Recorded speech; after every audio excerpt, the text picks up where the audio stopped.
मधु भादुरी जी हमारे बीच आ रही हैं और आज हम उनसे सुनेंगे यूक्रेन युद्ध के बारे में, जिसके बारे में हम इतने दिनों से पढ़ते आ रहे हैं, जानकारियां हमें मिलती जा रही हैं। श्रीमती मधु भादुरी जी आज हमारे बीच में हैं। बहुत बहुत स्वागत, अभिनंदन हमारी अतिथि श्रीमती मधु भादुरी जी का। मैं श्री दुष्यंत कुमार की पंक्तियां आपको समर्पित करती हूं कि महिलाओं को, कल जब उन्होंने हमें देखा तो कहा महिलाओं को देखकर अच्छा लगता है किसी भी संस्था में। तो मधु जी, मैं आपको ये पंक्तियां समर्पित करती हूँ सारी महिलाओं की तरफ से कि मुझे दान नहीं चाहिए, मेरे हाथों को काम दो, मेरे कौशल को मूल्य दो, मेरी संवेदनाएं मेरी पहचान है और मेरे द्वारा अर्जित मानव ज्ञान को मेरे द्वारा अर्जित ज्ञान को, मेरी रचनाओं को इस मानव ज्ञान का हिस्सा जानो। मैं सतत क्रियाशील, मुझे निष्क्रिय करने का कोई भी षड्यंत्र अब सफल नहीं होगा, नहीं होगा, नहीं होगा। व्याख्यानमाला के दूसरे दिन आज हम सुनेंगे मधु भादुरी जी को और इनका विषय है यूक्रेन युद्ध। मधु जी हमारे बीच हैं धारवाड़ कर्नाटक से और इनके अनुभव आज हम सुनेंगे बहुत ही शानदार, क्योंकि अगर इनके बारे में हम जानें तो इन्होंने ऑस्ट्रिया में, मैक्सिको में, जर्मनी में, वियतनाम में भारतीय विदेश सेवा में अपनी सेवाएं प्रदान की हैं। बेलारूस में, लिथुआनिया व पुर्तगाल में आप राजदूत रही हैं।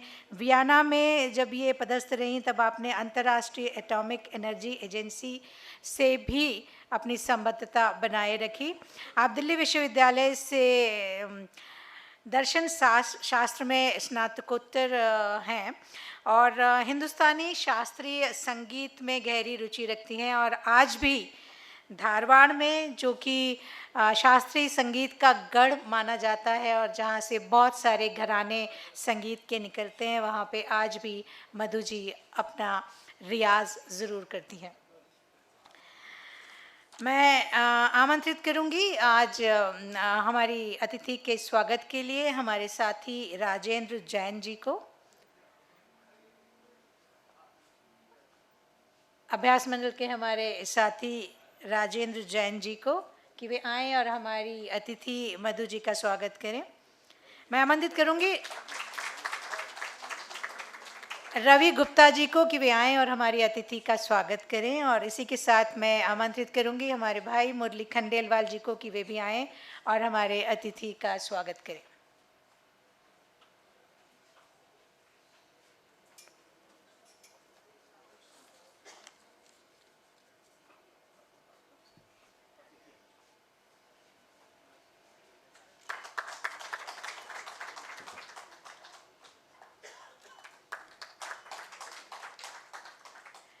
वो गाना तो आपने सुना होगा कि ये तेरा घर ये मेरा घर, किसी को देखना हो घर तो पहले आके मांग ले मेरी नज़र तेरी नज़र।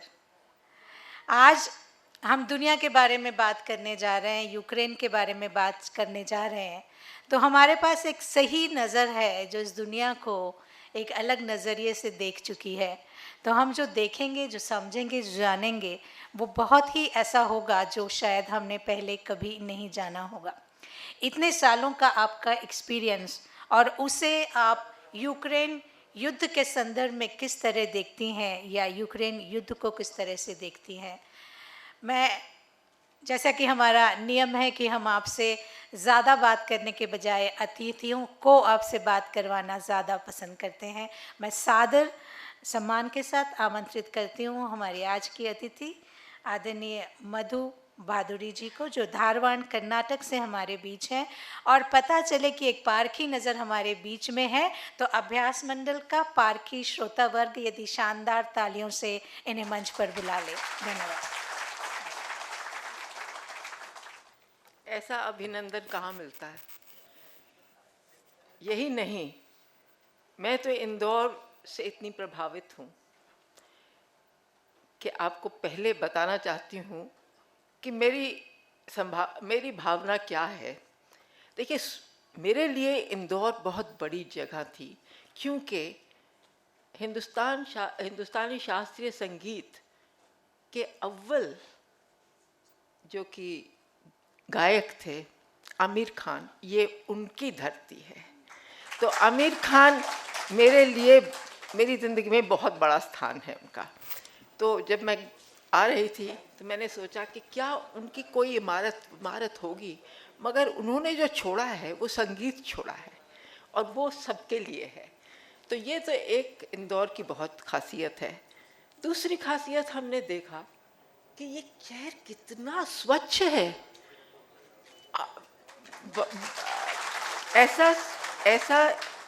ऐसा शहर इस मुल्क में नहीं है। और तीसरी चीज़ जिसका मुझे बिल्कुल पता नहीं था, ज्ञान नहीं था, और जिसने मुझे अति प्रभावित किया है, वो है अभ्यास मंडल। आप लोगों ने जो दिखाया है कि नागरिक क्या कर सकता है, नागरिकता में कितनी शक्ति है, वो देखने लायक है। और उससे मेरा ये जो संपर्क हुआ है, मैं बहुत बहुत आभारी हूँ। इसके अलावा अभ्यास मंडल ने जिस सहानुभूति से और जिस प्रेम से मेरा स्वागत किया है, मैं उसके लिए भी आपकी बहुत आभारी हूँ। आज मुझे आप मौका दे रहे हैं कि मैं आपसे इस गंभीर युद्ध के बारे में कुछ कह सकूं। मैं हिस्टोरियन नहीं हूँ, मगर हिस्ट्री में, इतिहास में मेरी बहुत दिलचस्पी रही है। और इसके अलावा मैं बेलारूस में 4 साल थी राजदूत, और लिथुआनिया में भी, जो उसके साथ का देश है। तो उस सारे इलाके का मुझे कुछ, जिसे कहते हैं, एक्सपीरियंस है, जो मैं आपके साथ शेयर कर सकती हूँ।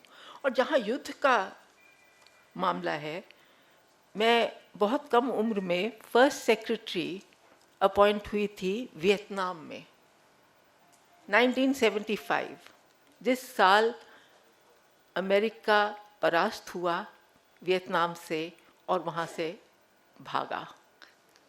वो छोटा सा मुल्क, जिसकी ना नौसेना है, ना वायुसेना है, और उसकी जो सेना है उसके पास कोई ट्रक्स व्रक्स नहीं। वो सारा युद्ध सिर्फ बाइसिकल के ऊपर लड़ा गया था, और वो जीत गए। किससे पक्ष में खड़े थे? एक सुपर पावर। तो ये हमने अपनी आंखों से देखा है। तो युद्ध के बारे में मेरी एक दिलचस्पी रही है। तो आज आपने मुझे मौका दिया है, इस जो ये युद्ध हो रहा है इस वक्त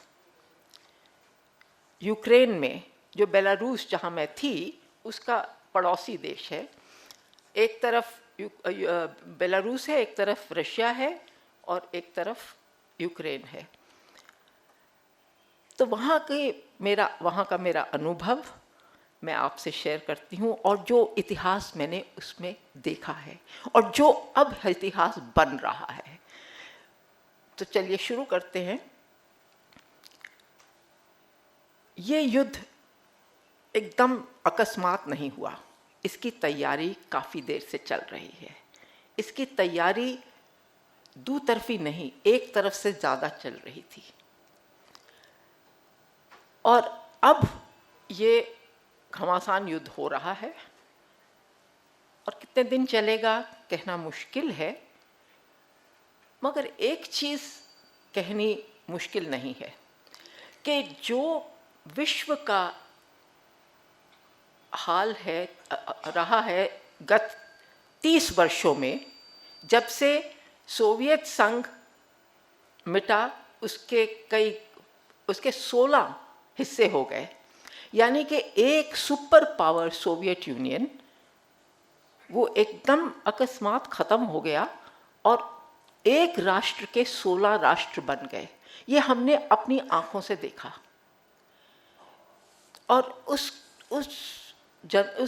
जनसमूह का, जो अपने आप को सुपर पावर समझते थे, उनकी ये हालत हो गई कि जब मैं बेलारूस में गई तो हमारा जो ड्राइवर था, मुझे पता चला 2-3 महीने के बाद, बड़ा ही शालीन, बहुत ही बढ़िया आदमी, कि वो कर्नल था आर्मी में।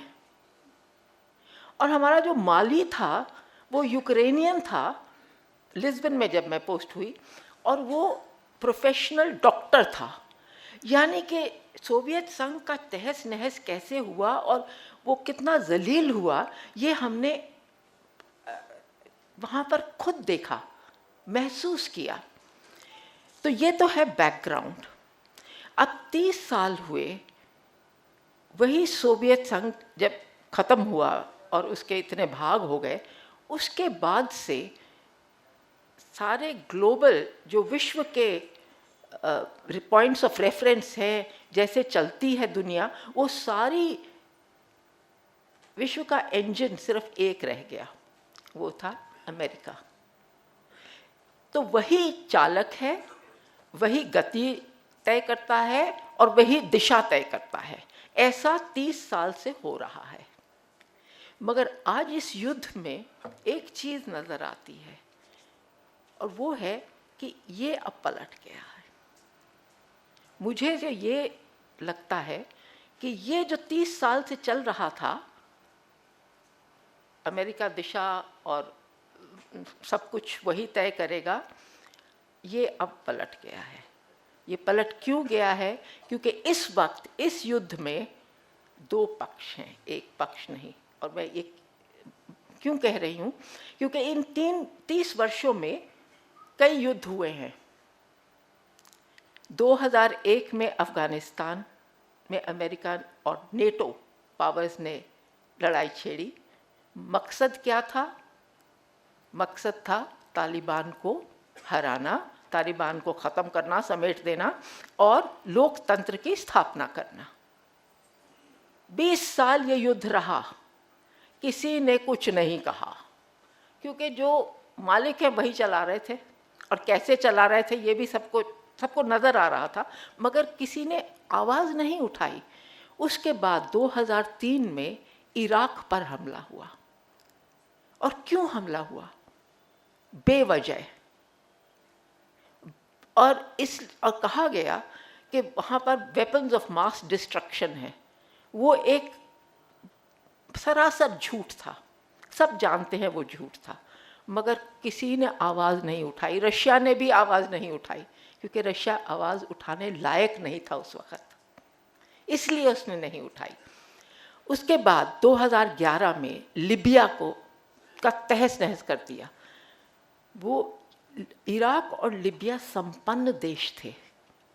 अरब की खाड़ी के वो तो खाड़ी में नहीं है, मगर वो जो वहाँ पर संपन्न देश थे, उन दो देशों में इराक और लिबिया थे। मैं लिबिया खुद गई हुई हूँ, तो मुझे पता है।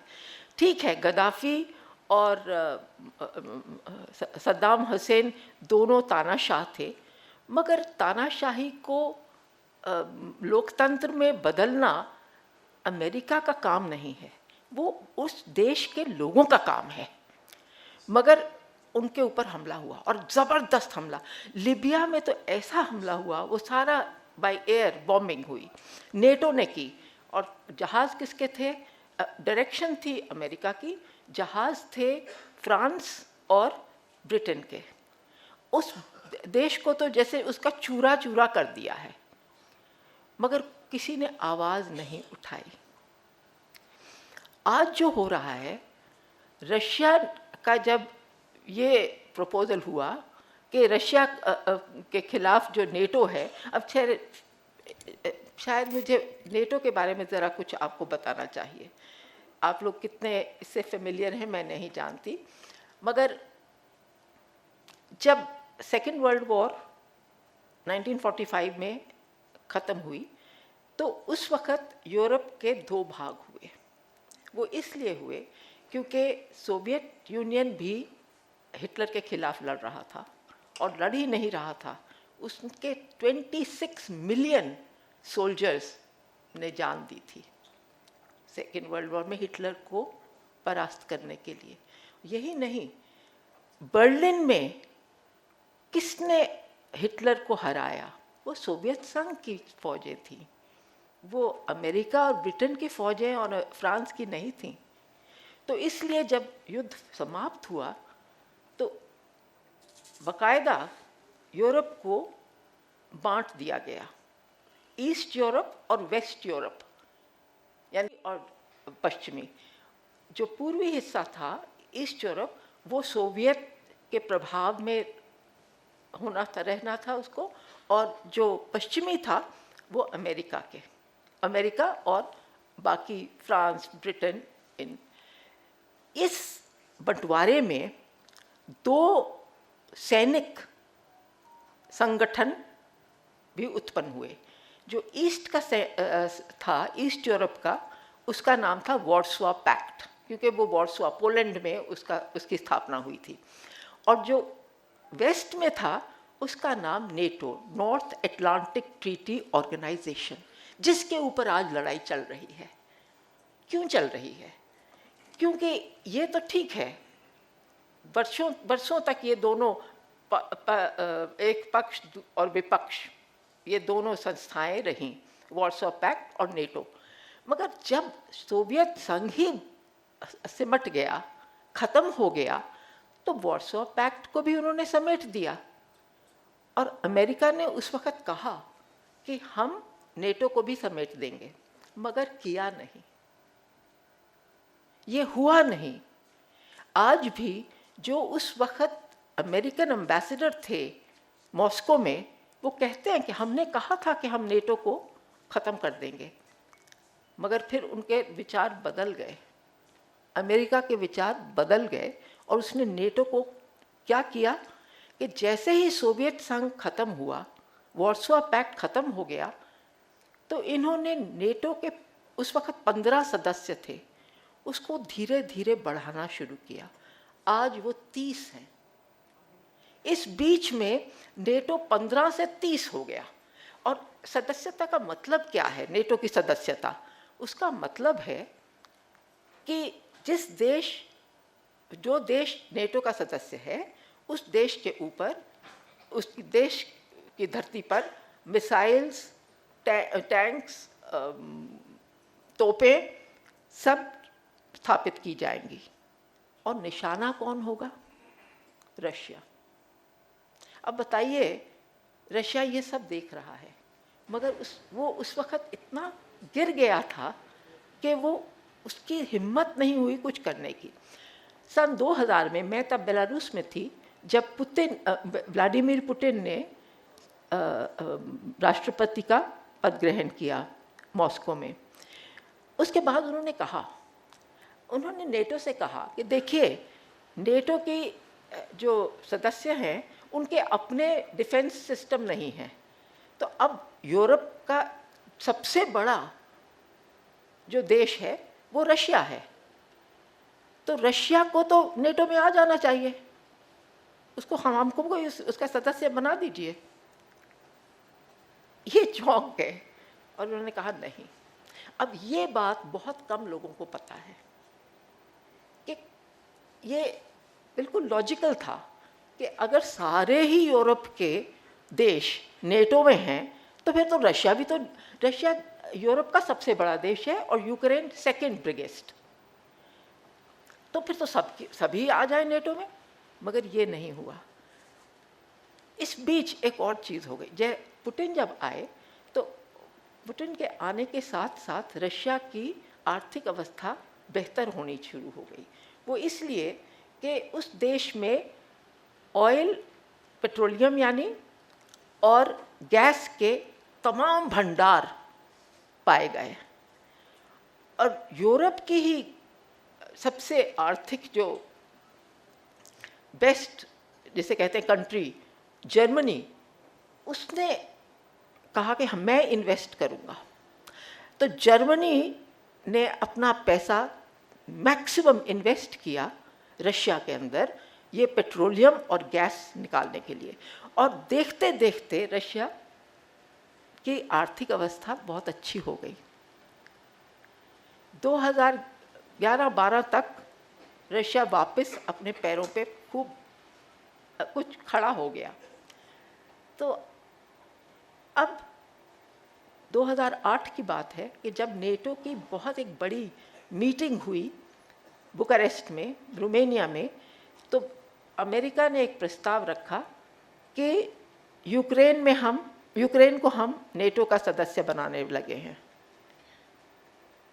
रशिया ने कहा ठहर जाओ, ये हम नहीं करने देंगे, ये रेड लाइन है, ये लक्ष्मण रेखा है, इसके आगे आप नहीं जा सकते। वो इसलिए क्योंकि यूक्रेन इतनी स्ट्रेटेजिक लोकेशन पे है कि अगर वहाँ पर नेटो की तोपें आ जाएं और मिसाइल हो जाए, एक मिसाइल अगर छोड़ी जाए खार्किव, जिसका जिक्र आप पढ़ रहे हैं अखबारों में, वहाँ पर लड़ाई हो रही है, खार्किव से 5 मिनट भी नहीं लगेंगे मिसाइल को मॉस्को को भस्म करने के लिए। तो रशिया ये कैसे टॉलरेट कर सकता है? नहीं कर सकता। और उसने बार बार कहा, और यहाँ यही नहीं, जर्मनी ने संकोच भी व्यक्त किया, कहा ये मत करो, क्योंकि जर्मनी तो वहाँ तो इसमें सारी इन्वेस्टमेंट तो जर्मनी की है कि अगर ये करेंगे तो हम खुद मारे जाएंगे। जर्मनी ने इन्वेस्ट किया है, और इतना इन्वेस्ट किया है कि ये पेट्रोल और गैस कहाँ से आ रही है जर्मनी? ये आ रही है समुद्र के नीचे, पाइपलाइन बिठाई गई है, उस पर भी तमाम पैसे लगाए गए हैं। तो जर्मनी ये कैसे टॉलरेट करेगी कि रशिया के ऊपर कभी हमला पॉसिबल भी हो? वो हमला इनके ऊपर हो जाएगा। तो ये सब मद्देनज़र रखकर ये जो युद्ध चल रहा है, ये काफ़ी दिन से बिल्डअप हो रहा था, 2008 से। और फिर इस बीच अमेरिका ने और भी कोशिशें की, मगर इस बीच एक और चीज़ है कि जो पाइपलाइंस आ रही हैं जर्मनी में नहीं, मगर सारे यूरोप के देशों में नेटो की सदस्यों की भरपूरी कर रहे हैं पेट्रोल और गैस की, वो कहाँ से आ रही हैं? वो आ रही हैं यूक्रेन से। और यूक्रेन को हर महीने तमाम पैसे देता है रशिया, रेंट, इन पाइपलाइंस के लिए। अब देखिए विडंबना कि आप टीवी पे देखते हैं, पढ़ते हैं कि यहाँ तहस नहस हुआ, वो हुआ, यहाँ बमबारी हुई, इतने लोग मर गए, ये। मगर सोचिए, ना यूक्रेन उन पाइपलाइंस के ऊपर हमला कर रहा, ना रशिया। विडंबना इसमें है कि दोनों जानते हैं कि ये बहुत कीमती चीज़ है, यहाँ नहीं करेंगे। तो ये एक अजीब वॉर है, जहाँ कौन किस ओर है? रशिया तो एक ओर है, मगर जर्मनी, स्लोवाकिया इसके साथ ये भी इंटरेस्टिंग है कि ये वॉर सिर्फ ज़मीनी लड़ाई नहीं है, ये आर्थिक आक्रमण भी है। और आर्थिक आक्रमण हो रहा है अमेरिका की साइड से। वो सैंक्शंस जो लगा दिए हैं रशिया के ऊपर, यानी रशिया का जितना पैसा बाहर है यूरोज़ में या डॉलर्स में, वो सब फ्रीज कर दिया गया है, वो उसको इस्तेमाल नहीं कर सकता। तो वो व्यापार कैसे चलाएगा? अब जैसे आपने ही मुझे बताया अभी कि 160 million a day Germany buys gas from Russia. तो ये पैसे कहाँ, कैसे उनको देंगे? तो जर्मनी ने तो कह दिया कि हम इन सैंक्शंस में नहीं हैं। तो नेटो के अंदर ही अंदर अलगाव नजर आ रहा है। नेटो एक संस्था नहीं रह गई, उसके जो सदस्य हैं वो एक साथ नहीं हैं, उनके इंटरेस्ट अलग हो गए हैं। जर्मनी का इंटरेस्ट कुछ है, स्लोवाकिया का कुछ। हंगरी ने कहा हम नहीं कर सकते ये, क्योंकि हमारा 85% तेल वहाँ से आता है, 65% गैस वहाँ से आती है, तो हम कैसे ये सैंक्शंस कर सकते हैं? अप्लाई नहीं कर सकते। तो बहुत ऐसे हैं नेटो के सदस्य जिन्होंने इनकार कर दिया है। यानी कि नेटो के अंदर ये ज़बरदस्त अलगाव हो रहा है। तो आप सोचिए कि ये कैसी वॉर है। जो आर्थिक वॉर है वहाँ तो बहुत डिफरेंसेस हैं, और जो ज़मीनी वॉर है वहाँ पे यूक्रेन और रशिया दोनों वो पाइपलाइंस को छू नहीं रहे।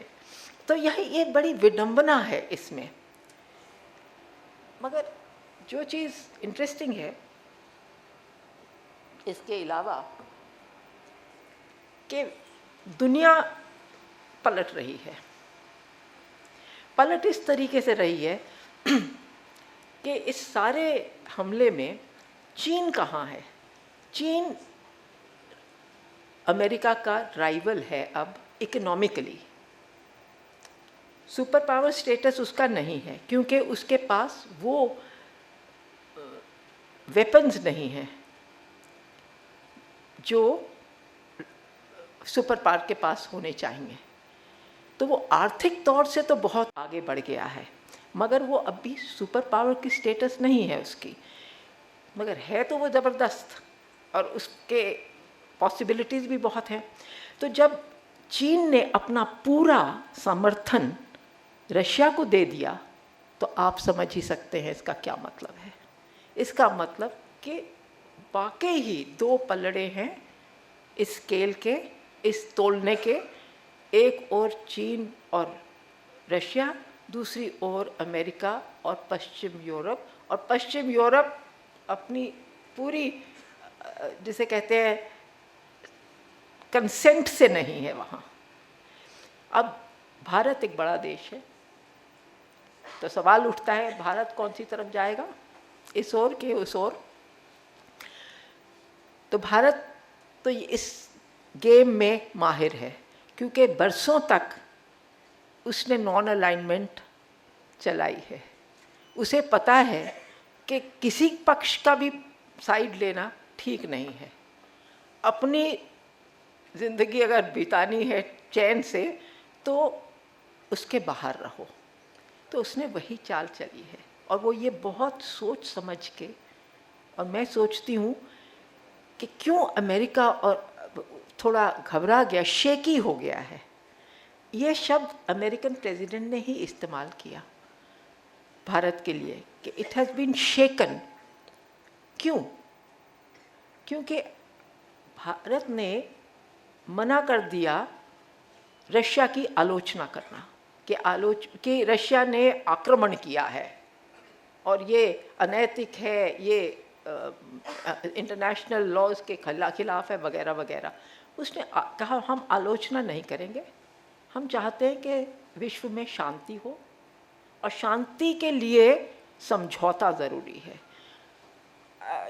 होते हैं हमले, मगर हमलों के बाद, वर्ल्ड वॉर 2 के बाद भी समझौते तो हुए ना। तो हर वॉर का एंड तो समझौते में ही होता है। तो आप पहले ही समझौता कीजिए, दोनों पक्ष बैठिए और समझौता कीजिए। और इसमें, इस युद्ध में हार जीत वाला नहीं है सिलसिला। हारने वाला अगर कोई है तो वो सारे जो गरीब है ना, वो हारेंगे, क्योंकि मार उनको पड़ रही है इकोनॉमिकली, आर्थिक तौर से। तो ये भारत ने अच्छा कदम, मैं सोचती हूँ, उठाया है। और अब देखना है कि ये किस ओर जाएगा। कहना बड़ा मुश्किल है, मगर कुछ हद तक हम देख सकते हैं, क्योंकि रशिया की 2 मांगें थीं शुरू से। पहली मांग कि यूक्रेन नेटो का सदस्य नहीं बनेगा, रशिया के खिलाफ वहाँ पर तोपें और मिसाइल्स नहीं स्थापित की जाएंगी, ये हमें मंजूर नहीं है। और अमेरिका कहता रहा है ये करेगा करेगा करेगा।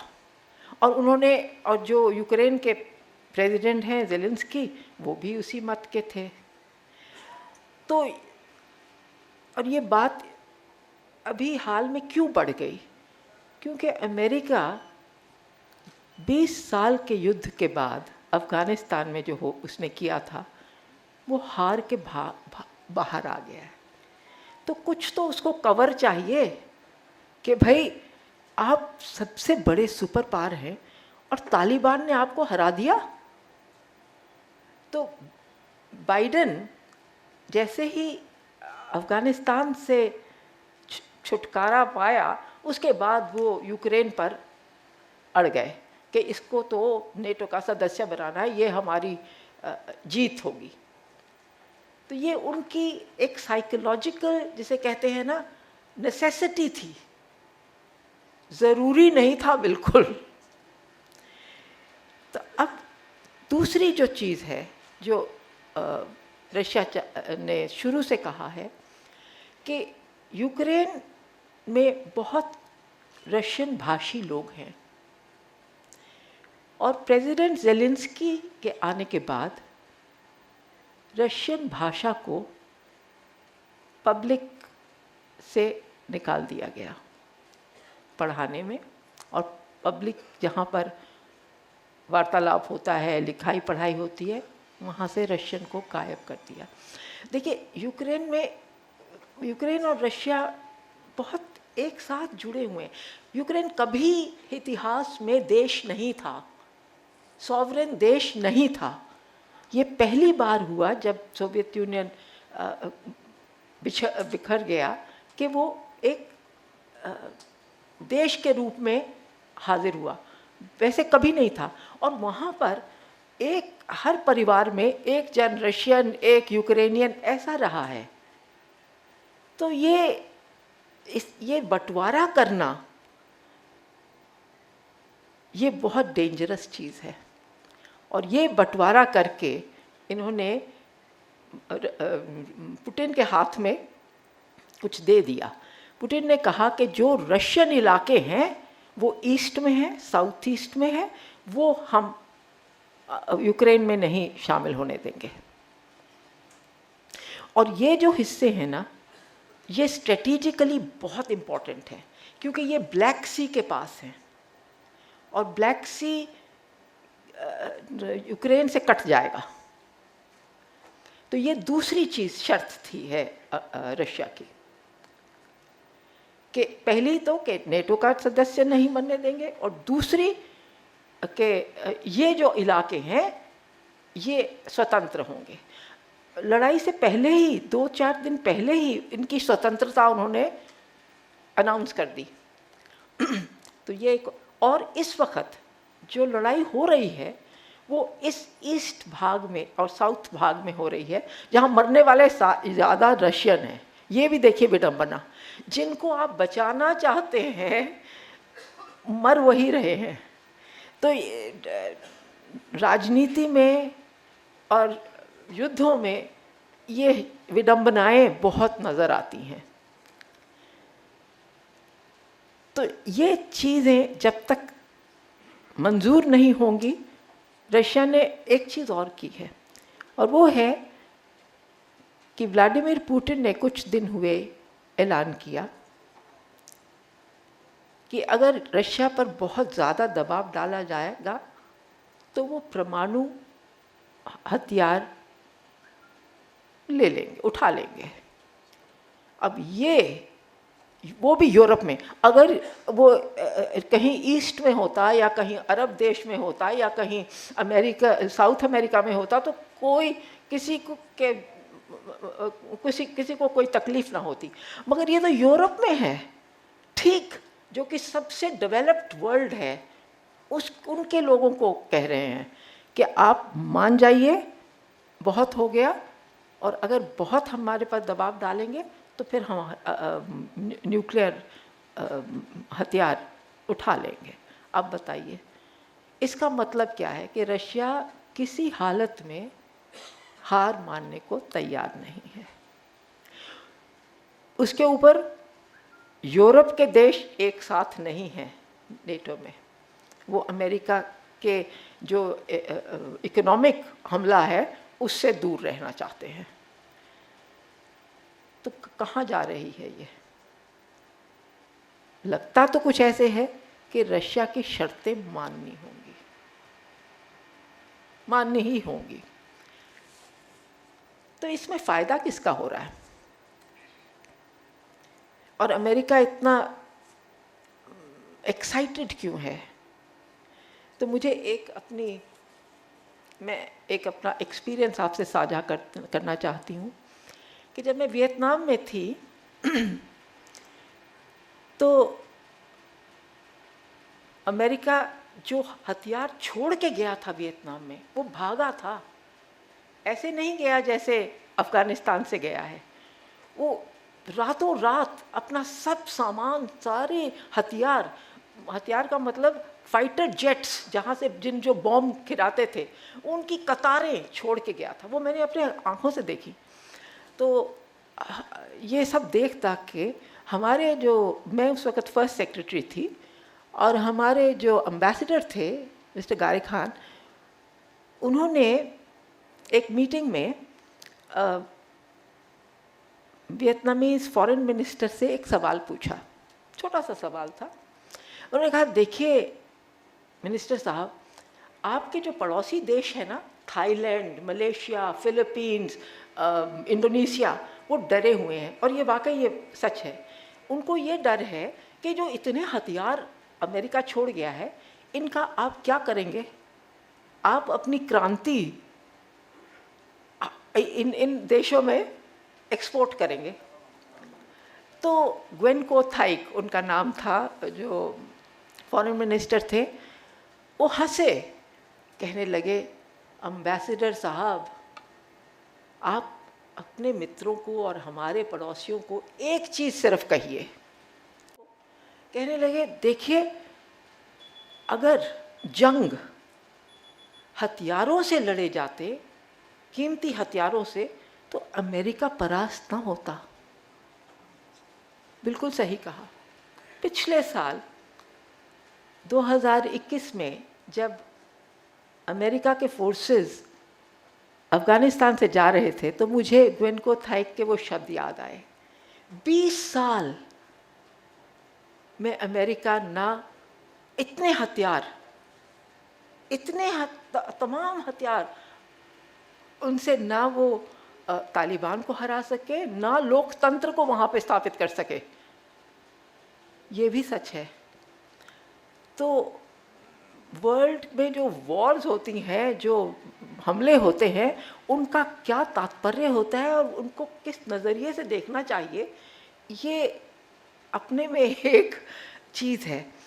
अच्छा, अब पिछले हफ्ते मैं जानती हूँ, आप लोग सब उससे वाकिफ़ हैं कि लंदन में एक पत्रिका निकलती है, इकोनॉमिस्ट, बड़ी मशहूर है और सारे दुनिया में पढ़ी जाती है।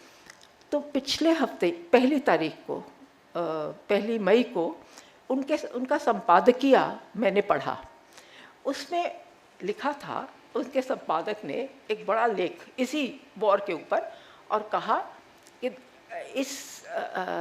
इसके लिए अमेरिका को $50 बिलियन का हथियार मुहैया करना चाहिए यूक्रेन के लिए, खरीदे और यूक्रेन को दे, ये ज़रूरी है। तो मुझे एक चीज़ याद आ गई कि जब मैं पहली बार अमेरिका गई थी, तो मुझे बड़ा ताज्जुब हुआ, बड़े साल की बात है, कि वहाँ पर जो खरीदने जाओ आप, मेड इन ताइवान, या मेड इन हांगकांग, या मेड इन इंडिया, या मेड इन जापान, कोरिया, मगर मेड इन अमेरिका कुछ नहीं दिखता। तो मैंने एक अपने प्रोफेसर से ये सवाल पूछा, वो दोस्त थे हमारे, डेविड लॉरेंजन उनका नाम है, वो भारत से बहुत परिचित हैं। तो मैंने उनसे पूछा कि ये आपकी ये अमेरिका की आर्थिक जो एक्टिविटी है वो क्या है, आप क्या बनाते हैं? तो उन्होंने कहा, 2 चीज़ें। अमेरिका की आर्थिक व्यवस्था 2 चीज़ों के ऊपर निर्भर है। एक तो है अनाज, हम बहुत अनाज बनाते हैं, उगाते हैं और निर्यात करते हैं, एक्सपोर्ट करते हैं। वर्ल्ड का one of the biggest exporters है अमेरिका। मगर उस ज़माने में तो वो फार्मर्स करते थे, किसान करते थे, बड़े अमीर किसान थे वो। मगर आज वो कॉरपोरेट्स करते हैं। आज जो सारा आर्थिक अनाज का जो अर्थशास्त्र है, वो सब हाथ में है कॉरपोरेट्स के। और दूसरी चीज़ उन्होंने कही कि जो सबसे बड़ा उद्योग है वो हथियारों का है, और उसका भी निर्यात होता है। तो जब इकोनॉमिस्ट के एडिटर कहते हैं कि 50 बिलियन का हथियार उनको यूक्रेन को भेज दीजिए, तो उसका मतलब है ये 50 बिलियन उन कॉरपोरेट्स को जाएगा, उनका मुनाफा होगा जो हथियार बनाते हैं। तो ये है वॉर की स्ट्रैटेजी। जैसे मैंने कहा, ये गत 30 वर्षों में कितनी वॉर्स हुई हैं, अमेरिका ने छेड़ी हैं, तो कितना मुनाफा हुआ होगा उन कॉरपोरेट्स का जो हथियार बनाते हैं।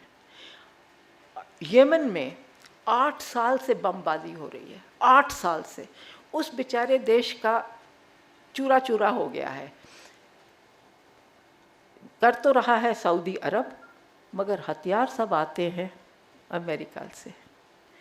तो ये वॉर की जो इकोनॉमी है वो क्या चलाती है। और एक चीज़ और जो कि पहले थी, जो अब बदल गई है, इस वॉर में दिखाई दे रहा है साफ, कि पहले एक पक्ष था कम्युनिज्म और विपक्ष था कैपिटलिज्म। वो ख़त्म हो गया है। अब सब स्टेट कैपिटलिज्म या कॉरपोरेट कैपिटलिज्म, ना वहाँ कम्युनिज्म है ना वो लिबरलिज्म है। तो इस तरीके से मैं जो देख रही हूँ कि विश्व के समीकरण बदल गए हैं, पॉइंट्स ऑफ रेफरेंस बदल गए हैं। जो हमने देखा है, communism, capitalism, war of liberation, वो सब नहीं रहा। इससे मैं इजाज़त चाहती हूँ। अगर कोई सवाल हो या कोई टिप्पणी हो तो मैं बड़ी खुशी से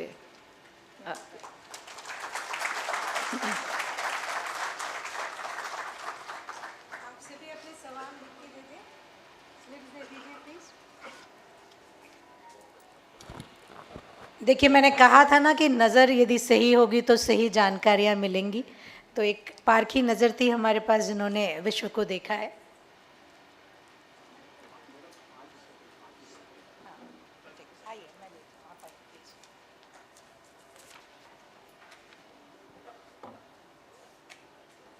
आज 72 दिन हो गए युद्ध के, अंत क्या होगा और किस कीमत पर दुनिया कब तक कैसे भुगतेगी?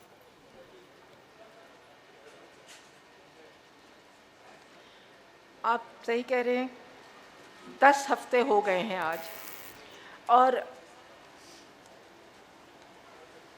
जैन साहब ने ये सवाल पूछा है कि ये इस युद्ध का क्या होगा। खेल तो तेल का है और शस्त्रों का। ये बिल्कुल सही है।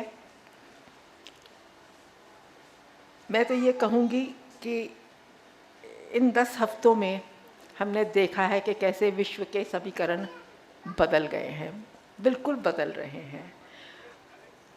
कल 9 मई है।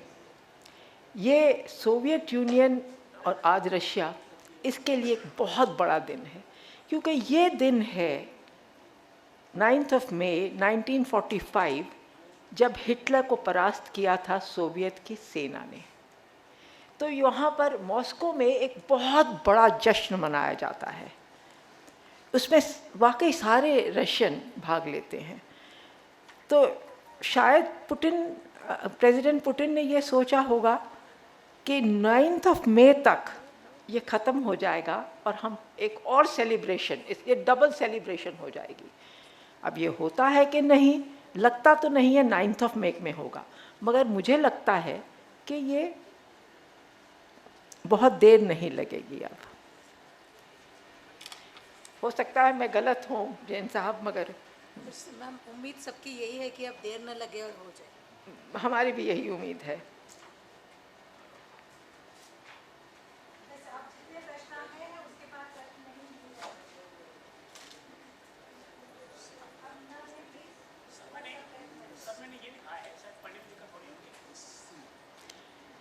ये सवाल बहुत बड़ा लंबा चौड़ा है, मगर मैं जितना संक्षिप्त में इसका जवाब देती हूँ कि वर्तमान में चाइना और रशिया का क्या समझौता रहेगा, वो कितने साथ रहेंगे, और अमेरिका का क्या होगा। बात सारी है कि अगर चाइना और रशिया साथ हों तो अमेरिका के लिए ये खास अच्छी खबर नहीं होगी। आपको याद होगा कि जब कम्युनिज्म के दिन थे तब रशिया और चाइना काफ़ी नज़दीक थे, और ये तब निक्सन का वक्त था। किसिंजर उनके फॉरेन मिनिस्टर थे, जिन्होंने जाके पाकिस्तान द्वारा मॉस्को को और चीन को अलग कर दिया था, और अमेरिका ने चीन के साथ समझौता किया और उनका बंधुत्व हो गया, उनकी फ्रेंडशिप हो गई।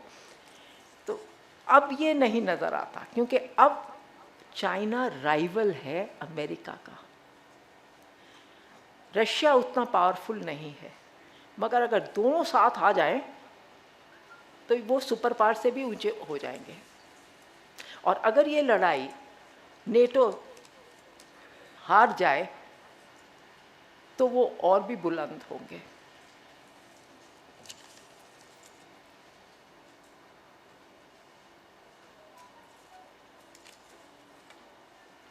हाँ, ये बिल्कुल सही बात है कि यूरोपियंस और रशियंस अब भारत के ऊपर इसका आर्थिक, इस युद्ध का एक आर्थिक भी प्रभाव पड़ा है। वो ये है कि अब हमें रशिया तेल बेचने के लिए तैयार है इतने डिस्काउंट में कि जो $115 की बैरल बिक रही है अरब देशों में, वो रशिया हमें $70 में दे रहा है। तो जहाँ हम 30,000 बैरल्स खरीदते थे रशिया से, आज 3 लाख खरीद रहे हैं। तो ये हो गया है। इसके अलावा यूक्रेन ग्रेनरी है। यूक्रेन, जैसे अमेरिका में बहुत अनाज पैदा किया जाता है, Ukraine was the bread basket of Russia. तो वहाँ पर इस वक्त इतनी खलबली है और कुछ हो नहीं रहा, तो भारत सरकार अब गेहूँ बेच रही है उन देशों को जो इसके ऊपर निर्भर थे, यूक्रेन के अनाज के ऊपर निर्भर थे, जैसे इजिप्ट। तो और भारतीय सामान भी रूस खरीद रहा है। एक ज़माना था, याद है, जब रूबल ट्रेड होती थी, वो वापस आ गया है। तो नॉन अलाइनमेंट के साथ रूपी रूबल ट्रेड भी आ गई, तो ये हिंदुस्तान के लिए अच्छा है, बुरा नहीं है।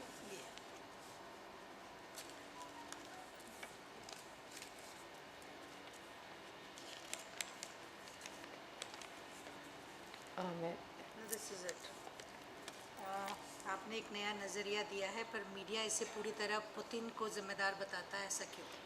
हाँ, अब मीडिया किसके हाथ में है? मीडिया तो कॉरपोरेट्स के हाथ में है। जहाँ उनको मुनाफा नज़र आएगा वो करेंगे। कल बहुत अच्छा एक लेक्चर सुना था यहीं पर, एक मीडिया के प्रतिनिधि ने दिया था, जो क्या नाम था उनका? हाँ हाँ, तो उन्होंने कहा था कि अब अखबारों और टेलीविज़न को कोई ख़ास तवज्जो नहीं देता।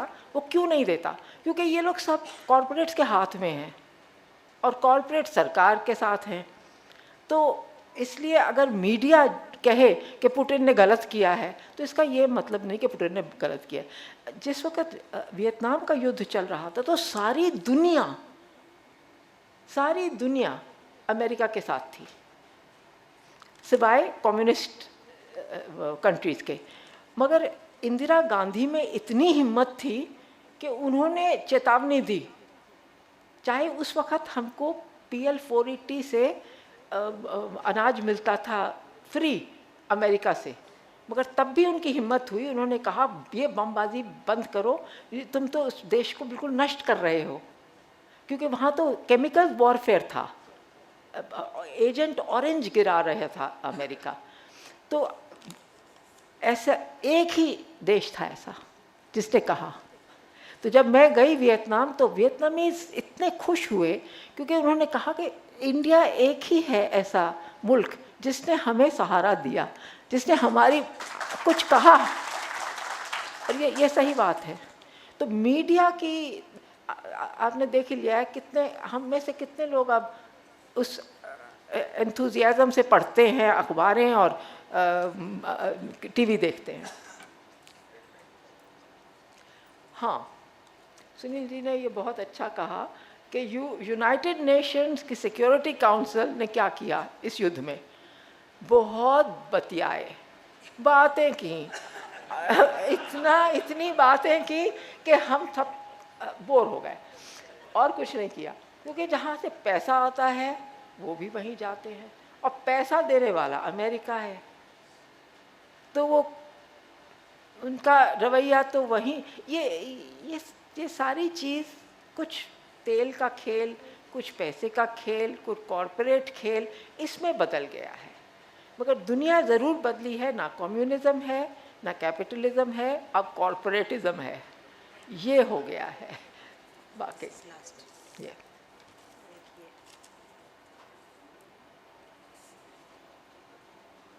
ये मैं नहीं समझी, क्या अंतर्राष्ट्रीय कूटनिरपेक्ष पुनर्जीवित नहीं होना चाहिए?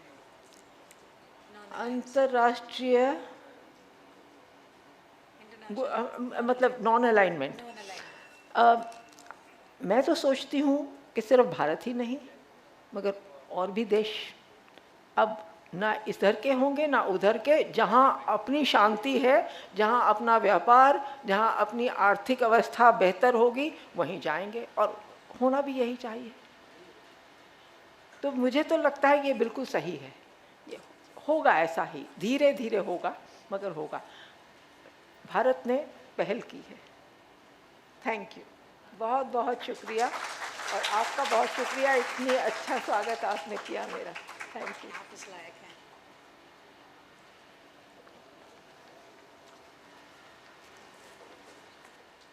बहुत बहुत धन्यवाद रीता जी की, सॉरी भादुरी आता है तो रीता नाम आ जाता है, मधु जी कि आपने इतनी अच्छी जानकारी हमें दी, और हमारे सवालों के जवाब में भी हमें लगा कि आपका जो इतने सालों का अध्ययन है और एक्सपीरियंस है, उससे हमें बहुत कुछ नई जानकारियाँ मिली। और हमारे, जैसे आपने कहा, और हम सबकी भी, और मुझे लगता है पूरी दुनिया भी ये चाहती है कि जितनी जल्दी हो किसी भी तरह का युद्ध खत्म होना चाहिए, नुकसान होता है किसी का भी हो। प्रतीक चिन्ह देने के लिए मैं बुलाना चाहूँगी हमारे वरिष्ठ साथी नंदलाल जी मोगरा जी को, वे आएँ और हमारी अतिथि को प्रतीक चिन्ह दें। इसके साथ ही मैं आपको बताना चाहूँगी कि कल फिर इसी समय हम एक और अच्छे व्याख्यान के लिए मुलाकात करेंगे, आपका ज़रूर इंतज़ार रहेगा। जो जानकारियाँ हमें हमारे वक्ताओं से मिलती हैं और जो प्रेम आपसे मिलता है, उसके लिए कोई आभार कभी पूरा नहीं होगा, लेकिन फिर भी हम नियमों से बंधे हैं। मैं हमारे साथी अजीत सिंह नारायण जी को सादर आमंत्रित करती हूँ आभार प्रदर्शन के।